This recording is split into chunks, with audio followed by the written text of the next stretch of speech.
Rayman, a character known for his limbless body, striking blonde hair, and impeccable fisting technique. I've played the first and second Rayman games, and great as they were very, very different from each other. The first Rayman was a two-dimensional gauntlet of challenge, the first half being fair, the second half being an onslaught of cheap shots and cruelty that made me cry tears of blood and agony. It was a never-ending nightmare of brutality and pain, and there was nothing you could do to fight against it besides throwing yourself at a gargantuan wall over and over again, until the masonry begins to crack, and the opening finally appears, and you only just squeeze through the gap, your sweat lubricating the passage. You fall out the other side, you've run out of breath, you hope it's all over, and then BAM! Another wall. When will it end? God almighty, please let it end!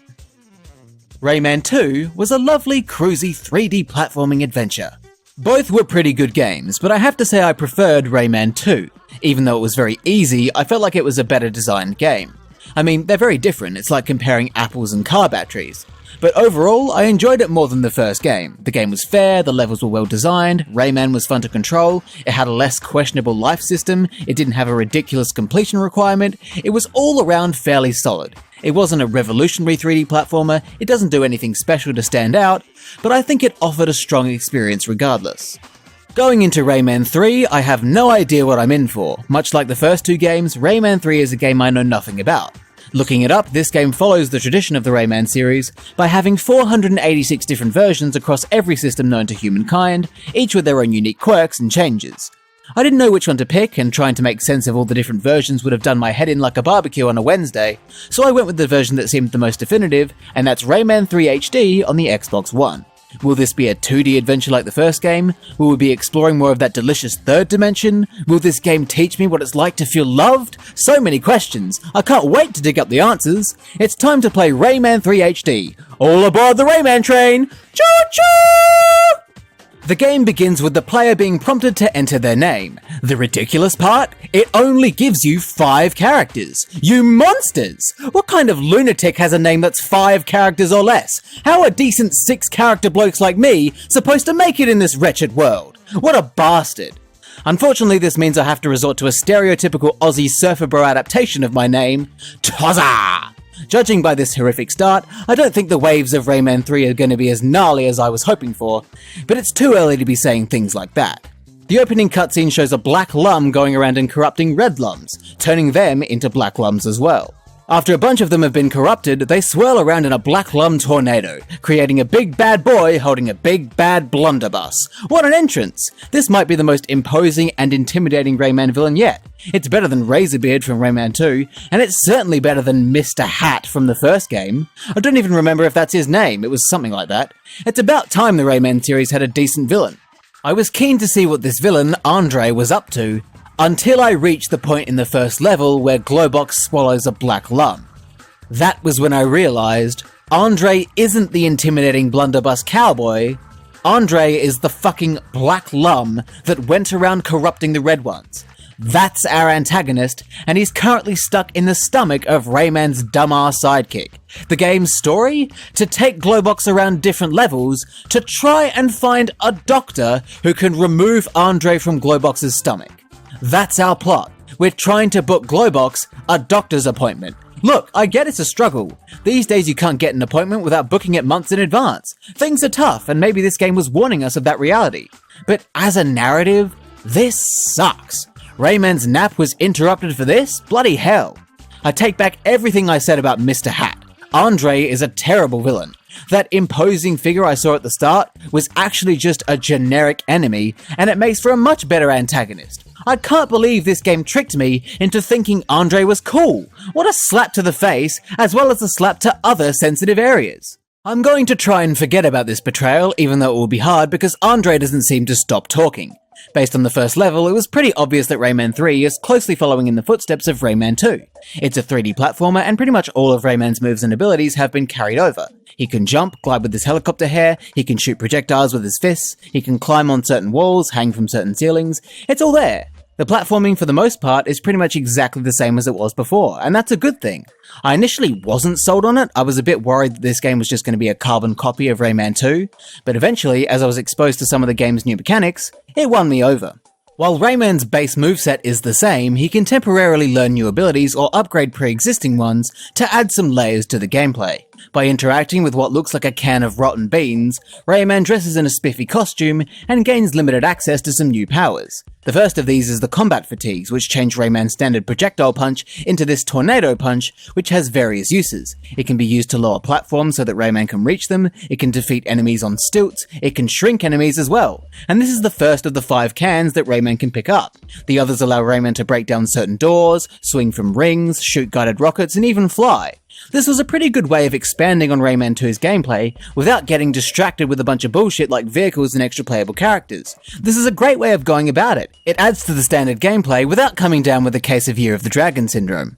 These powers are fun to use and work well across the whole game, and the levels are designed around them impressively well. Rayman 2's levels were great, but they were very basic. They were often just a linear path ahead, and all you had to do was get through them. They were fun to play, but they were usually very straight down the line, keeping it simple. There's nothing wrong with that, of course, many games are like that, but when you see how Rayman 3 approaches its levels, you realise just how limiting that approach can be.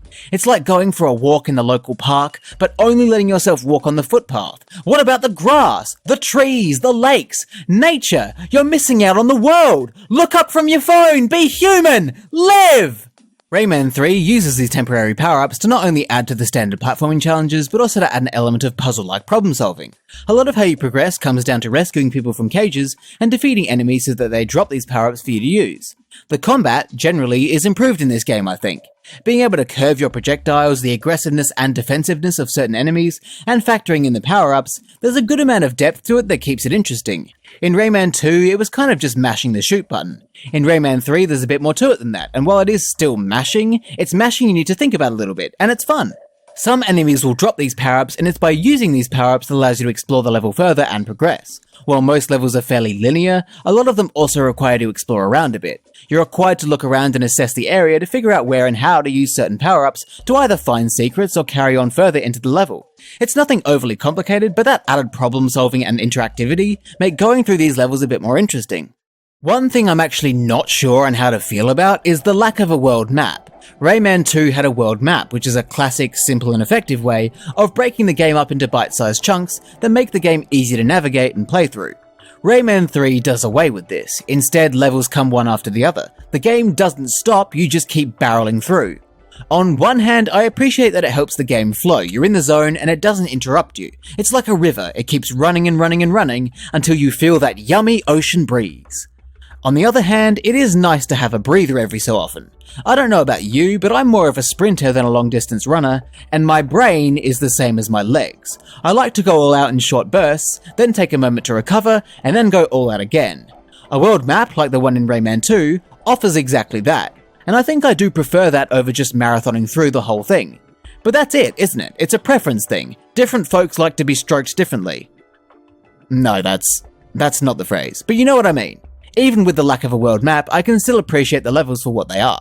The levels actually display quite a bit of personality. The game does have an overarching story, Glowbox trying to find a GP who can actually help him, but some levels individually have their own stories and characters as well. The Bog of Murk is a good example of that. It has the cauldron woman who is taking a shit, it has that weird lizard musketeer guy. It was a very memorable level. So was the Desert of the Kanaran, actually. The idea of a level filled with enemies you cannot hurt in the underground tunnels of a sweltering desert was inspired. I really enjoyed that level as well. Having to avoid the Kanaran lent itself to more stealth-focused gameplay and problem-solving with the gongs and all of that. It was great. Presentation-wise, Rayman 3 looks a lot like the PS2 version of Rayman 2 that I played briefly before retreating to the PS1 version. And I reckon it looks good. It's very vibrant and colourful, the characters are expressive, my eyes salivated at the sight of it. And much like the first 2 Rayman games, it had a pretty good soundtrack. That funky, jazzy disco song that plays during the acid trip between earlier levels? Holy shit. I wasn't on drugs, but I felt like I was on drugs. I think we found the cure for drug addiction. Just play this song, and all the world's problems will be solved. It's kind of weird though. While this game has a very bouncy, cartoony vibe, at the end of the game it feels like a completely different world. You're fighting this evil eldritch god absorbed by a Knaran to create this pulsing, disgusting demon thing. It was a weird turn for the story. After Andre is finally removed from Globox, he escapes and teams up with the Knaran that Rayman fought in the arena, Reflux.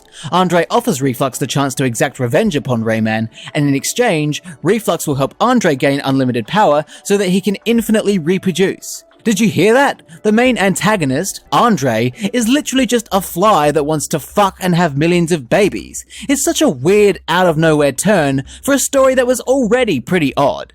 Anyway, that somehow has something to do with this enormous devil beast, and while it was cool, it felt very out of place. Still, good presentation is good presentation, so I can't really complain. But I'll still complain about Andre. Who'd have thought I'd end up missing Mr. Hat? What feels even more out of place is the bonus levels. Throughout the game, Rayman earns points from doing various things, picking up collectibles, defeating enemies, that sort of thing. Earning points contributes to unlocking bonus levels. I like this, it's an incentive for you to try and find secrets, get a good combo built up, and rake in those points to unlock more content in the game. That's actually a really neat idea. But the bonus levels themselves feel like they don't even belong in the game. They're an assortment of strange minigames involving characters and locations from the game, and I don't really understand why they were even made. Don't get me wrong, I appreciate the fact that they exist, but they aren't really that fun. The only one I liked was the 2D platforming one, which was a throwback to the first game. The rest, I didn't really care. Why would I want to play a shooting minigame as Lizard Musketeer? It's really bizarre. Beyond that, I really enjoyed Rayman 3. I thought it was a great game. In many ways, it's just a more refined version of Rayman 2. I feel like I've been repeating myself because a lot of the positive things I had to say about Rayman 3's gameplay, I also said about Rayman 2. It took everything Rayman 2 did well and improved it in the right ways. Much like Rayman 2, I'm actually really happy with this game because it did a lot of things very well. But it wasn't perfect. I think in terms of story, this is the worst one in the Rayman series so far. Mr. Hat and Razorbeard were much better antagonists than Andre, and having the first half of the plot revolve around awfully stereotyped doctors, only to suddenly pivot into Andre being horny for a fuckfest, was just not really what I was looking for in this game's narrative. That opening shot of the first hoodlum deceived me so hard, I can't believe I fell for it. Fuck you, Andre. And while the game did carry over a lot of the good elements of Rayman 2, it also carried over some things I wasn't thrilled about. Once again, this game is incredibly easy. Throughout the whole game, I only died twice. Once in this little flying section where I got caught and stun-locked on a saw blade, causing me to be instantly shredded to death, and once in the final boss. Other than that, I didn't die a single time. I think that's a combination of the levels being designed that way, and also the ridiculously generous amount of health and health-restoring items the game gives you. It was just a very easy game. On top of that, it's also a very short game. Rayman 3 only has 9 levels, compared to Rayman 2's roughly 20 levels. Granted, Rayman 3's levels are longer and broken up into smaller stages, but there's still fewer levels. That meant there wasn't as much variety in the levels, and the game was over a lot sooner, which is a shame because I did enjoy playing it. I reckon those are the only things I would change: the story, the difficulty, and the length of the game. If it had a better antagonist than Andre, some more challenging gameplay, and some more levels, it might have ended up being the best Rayman game so far. That's not to say that it isn't good. Rayman 3 is a great game, but I feel like it could have been greater than what it was. That said, I still really enjoyed it. The gameplay was fun and engaging, it was well presented, the game had a lot of personality, it got a lot of things right. It felt like a natural evolution of 3D Rayman, and I had a blast playing through it, as brief as it was. Based on this game, I can't wait to see where the Rayman train is heading next. Choo choo everyone, choo choo.